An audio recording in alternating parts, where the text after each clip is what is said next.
Hi guys, this is day 4 of interview prep. Memory is great, but an AI that can't actually execute tasks is just an expensive encyclopedia or just a brain inside a jar. Today we will talk about how to give hands to an AI, why LangChain apps break in production and LangGraph fixes it. So basically, what is an AI agent? You can say an AI agent consists of two things. It has access to tools, a reasoning loop. So this framework of giving hands to an AI agent is called as React framework. React comprises of two things. Means reasoning and act means action. Out of the box, LLM just predicts the text. To build an agent, you use the React framework. Reasoning, act, observe. You trap the LLM in a loop where it can reason about a problem, call an external tool like a Python executor or an API. For example, if you want to get a weather in a particular city, so what your LLM will do is it tries to connect to the weather API, that is a tool, and then it grabs it. Now, if you want to do some changes like multiply the weather I got by 2 or multiply the temperature I got by 2, so it again calls the calculator to and calculates the result. So here the whole process is continuously in a reasoning loop.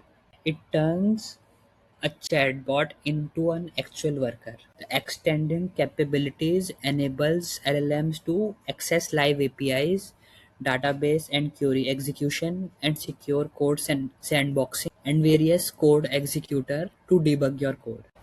The flaw in LangChain. Earlier, what used to happen is AI agents were created in a stepwise manner. So, step 1 will be executed, then step 2 will be executed, and then step 3 will be executed. But here is a big trap in it. The DAG architecture or directed acyclic graph is a one-way street.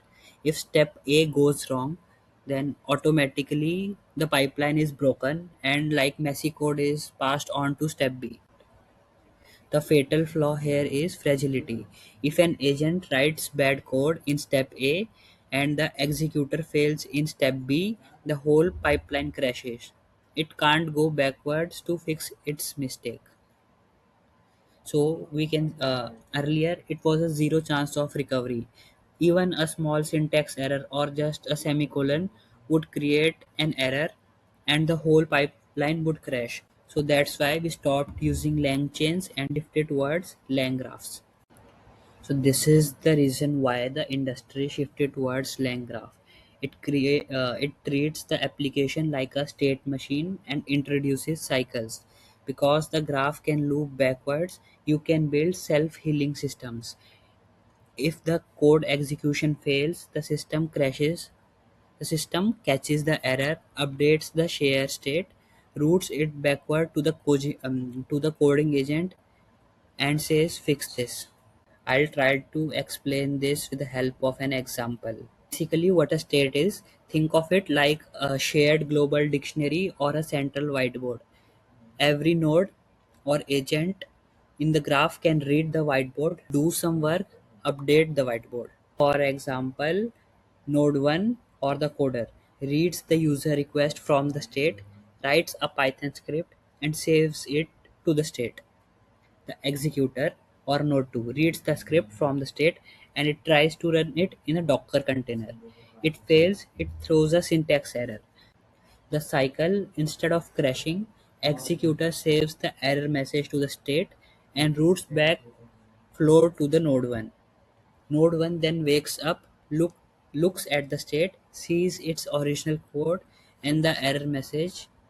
If the error message is fix the colon, it will then fix it and it writes the fixed code, passes it into node 2 and the loop continues. So now we will see the example of a multi-agent system in practice. We will now see the Resurrector architecture diagram to understand all about how the LLM got converted into an AI agent and how LangGraphs actually work. To show what this looks like in production, architecture diagram of a DevOps engine I built, and I call it the Resurrector.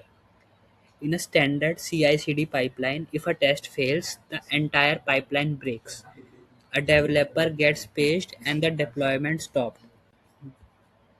But I integrated this LangGraph system directly into the CI/CD flow. Now, when a pipeline failure triggers the system, it automatically wakes up the junior agent and read the logs. So this is our first loop. So here is the first self-healing cycle. The junior agent send codes to the Docker sandbox. If it fails, it doesn't crash the app. It returns the sender. It returns a standard error right back to the junior agent to fix its own mistake. Now this second one is a security loop. Once it passes, it submits a proposal to the principal security agent. If the code is unsafe, it hits a reject cycle and the loops back again. It only merges the fix when the entire state machine reaches a verified approval. This is why cycles are the future of AI. It dropped our time to fix to almost 3 seconds. So as you can see from this example how good and efficient AI agents can be. It would be a nightmare to fix a CI/CD pipeline that just broke. If you try to do it by yourself, and if the system is deployed in some AWS cloud hosting services, it will require you it will almost take you about 10 to 15 minutes to fix it on your own. But with the help of this whole LangGraph and AI agent, the time to fix the CI/CD integration almost dropped down to 2 to 3 minutes.